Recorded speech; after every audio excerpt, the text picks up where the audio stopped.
Amados hermanos, muy buenas tardes. Dios me lo bendiga a cada uno de ustedes. En esta preciosa tarde, el Señor le ha complacido una vez más poder compartir su palabra a través de su siervo. Y en esta tarde, amados hermanos, tenemos un mensaje muy maravilloso que va a edificar y también va a sanar el corazón de muchos. Así que pueda compartirlo usted, amados hermanos, con todos sus familiares, amigos, en el Ecuador y en el mundo entero. Vamos a topar un tema que ha ocasionado a nivel del mundo eh, que muchos de los cristianos y hermanos se hayan desanimado tanto en la vida cristiana. Por eso, amados hermanos, pues con la bendición de mi Dios, hoy vamos a ver algo espectacular directamente del corazón de mi Dios a nuestro corazón. Guiado por el Espíritu Santo de mi Dios, tiene por título Los negocios del Padre o los negocios de la iglesia. ¿Qué opina usted? Cuando mencionamos este tema, muchos van a brincar, a muchos le va a afectar, pero en realidad el Señor quiere que nosotros prediquemos la verdad. ¿Por qué es tan importante? Mucha gente hoy en día, unos se quejan, otros se desaniman, y muchos dicen, incluso hasta el día de hoy, se llevan diciendo, yo no quiero ir a la iglesia, yo no quiero congregarme, porque la iglesia hoy en día se ha convertido en un negocio. Y tienen razón, como pastor le digo, tienen razón en señalar que muchas iglesias se están convirtiendo no en llevar el verdadero evangelio, sino lastimosamente en un negocio. Un negocio que puede enriquecer a todos los que pertenecen dentro de la directiva de la iglesia o pueden enriquecer directamente al pastor. Por eso, amados hermanos, la palabra de Dios nos enseña y nos va a dar esta apertura de esta enseñanza en esta tarde. ¿Cuáles negocios nosotros debemos involucrarnos? ¿En los negocios del Padre o en los negocios del pastor? Porque si los negocios son del pastor, simplemente nosotros tenemos que hacernos un lado. Si los negocios son del pastor, nosotros no podemos participar. Porque los negocios, amados hermanos, del pastor, o lo podemos decir, estos mercaderes del evangelio, amados hermanos, directamente, mercaderes del evangelio, están destruyendo el testimonio de la verdadera iglesia de mi Señor Jesucristo. Amados hermanos, la iglesia del Señor sí debe y tiene que ocuparse en los negocios, pero no del pastor, sino en los negocios del Padre, amados hermanos, en los negocios de mi Señor Jesucristo. Debe ocuparse con diligencia de todo lo que tenga que ver y todo lo que está relacionado al reino de Dios. ¿Cuáles son el reino de Dios en los negocios del Padre? Los negocios del Padre, amados hermanos, no son para producir ganancias o economía para mí, para la iglesia o para la directiva. No, mis amados hermanos. Los negocios del Padre no son para enriquecer materialmente a las personas o enriquecerme personalmente. Los negocios del Padre, amados hermanos, son para producir vidas transformadas. Es cierto que hoy en día se necesitan los recursos para llevar el evangelio, pero esos recursos que yo recibo tienen que ser para poder llevar un verdadero evangelio y tiene que verse resultado de vidas transformadas, producir hombres, mujeres renovadas con el poder de la palabra de nuestro Dios. Y no debemos de darle un quimimportismo.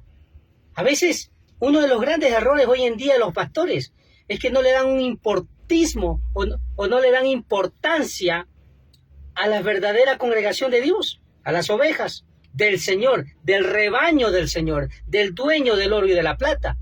No le interesa. Lo único que le interesa es que le llegue recursos, que le llegue dinero, vivan como pueden. Hermanos, por eso vamos a topar un texto bíblico y tienes que tener mucho temor. Quiero que me acompañes a la palabra de Dios, al libro de Lucas, capítulo 19, amados hermanos. Lucas capítulo 19, y lo vamos a dar lectura desde el versículo 11 hasta el versículo 15. Oyendo ellos estas cosas, prosiguió Jesús y le dijo una parábola, por cuanto estaba cerca de Jerusalén, y ellos pensaban que el reino de Dios se manifestaría inmediatamente. Dijo pues, un hombre noble se fue a un país lejano para recibir un reino y volver.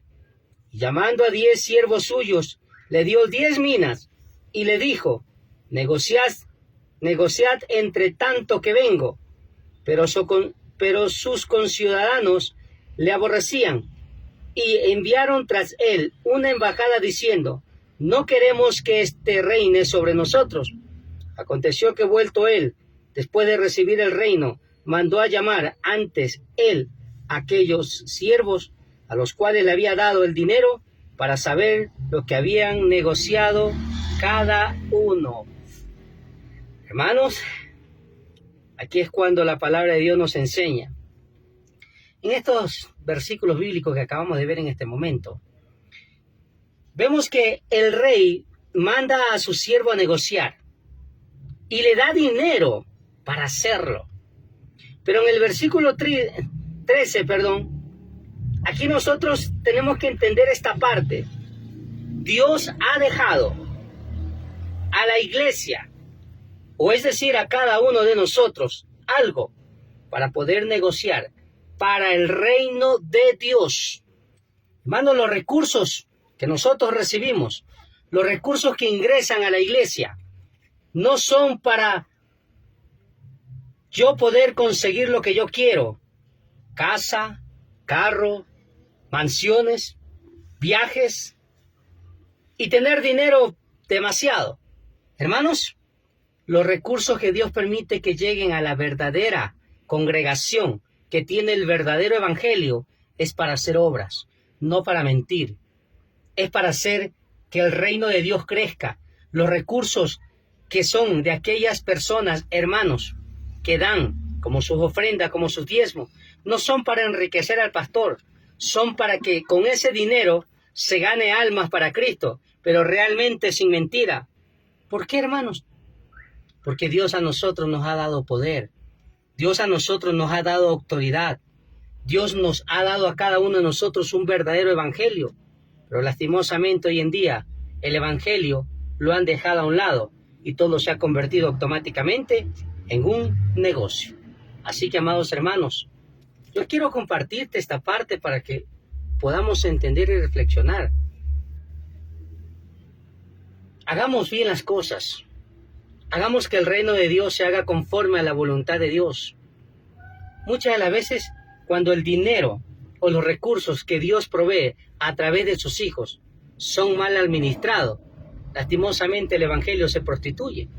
Lastimosamente ese recurso, ese dinero, no llega directamente a aquellas personas que necesitan, sino que se quedan en aquellos bolsillos, en aquellas personas que se dan el lujo, que se dan la buena vida. Hermanos, no permitamos esto. Sigamos adelante. Involucrémonos directamente en el negocio de nuestro Padre. En ese negocio, verdaderamente, donde podemos recibir los recursos para que el verdadero evangelio sea extendido. Si en una congregación que recibe recursos no hay vidas transformadas, no hay crecimiento de la congregación, entonces, ¿qué está pasando con los recursos de Dios? Recordemos el texto bíblico que acabamos de ver en el libro de Lucas. Hermanos, el rey nos pedirá cuenta. ¿Qué hicimos? ¿En qué se invirtió? Recuerden que Cristo está a la puerta. Recuerden que la venida del Señor está lo más cerca que nunca. ¿Qué están haciendo con tus recursos? ¿Qué están haciendo con tu dinero? Porque mejor esos recursos que están siendo mal administrados, ¿por qué tú no lo inviertes al reino de Dios? Directamente, ayudando a la gente necesitada, ayudando a quienes necesitan una verdadera transformación por el poder de Dios. Hay mucha necesidad en los hogares de los cristianos. Hay mucha necesidad entre los hijos de Dios. Y muchas de las veces nosotros vemos la necesidad del hermano. Lo estamos viendo ahí con nuestros propios ojos. Vemos que tiene tanta necesidad, pero yo prefiero dar a la iglesia, yo prefiero dar esos recursos a una congregación y viendo a mi hermano con tanta necesidad. ¿Ustedes creen que eso es justo? ¿Ustedes creen que eso es justo trabajar para el reino de Dios? Eso no es trabajar para el reino de Dios. Porque el reino de Dios, amados hermanos, no hay necesidad. En el reino de Dios se hace la voluntad de Dios. La gente tiene que ver en ti, hermano, los ojos de Jesús, el rostro de Jesús, las manos de Jesús, bondadosa y misericordiosa para ayudar al prójimo. Recuerda, amado hermano, que es tiempo de que nosotros nos pongamos a cuentas con Dios y dejemos de enriquecer a ciertas personas. Dejemos de que aquellas personas se den aquellos lujos tan importantes, viendo tanta necesidad y haciéndonos los ciegos. Hermanos, despertemos. No permitamos que el Evangelio de Dios y no permitamos, amados hermanos, que el Evangelio se destruya y se destruya el verdadero testimonio de la Iglesia de Jesucristo por estos malos administradores, por aquellas directivas que hoy en día lo único que piensan es en que la gente traiga recursos. ¿Para qué? ¿Para compartir? ¿Será que eso está pasando en las iglesias? ¿Será que eso es verdad? ¿O será que muchos ponen congregaciones simplemente porque necesitan lucrarse económicamente y tener una vida mejor? Pues te lo dejo a ti. Así que, mis amados hermanos, a partir de hoy, involúcrate en los negocios del Padre y no te involucres en los negocios del pastor, ni de la congregación, ni de la directiva. Amados hermanos, la recompensa viene de arriba. Y recuerda que la salvación no es por obra, pero a través de la obra el mundo puede conocer realmente a Dios y el verdadero amor de Dios. Cuando tú veas una vida transformada por lo que tú haces, entonces tú te darás cuenta de que Dios sigue haciendo la obra y tú eres instrumento divino de parte de Dios para que tú puedas seguir impartiendo el verdadero evangelio y preparando un pueblo, que así cuando mi Cristo venga, cuando mi Dios venga, todos estemos preparados para así todos juntos irnos a casa. Inviertes bien aquellos recursos, haz las cosas buenas para Dios y así todos juntos podemos proclamar las buenas nuevas de Jesús. Dios te bendiga.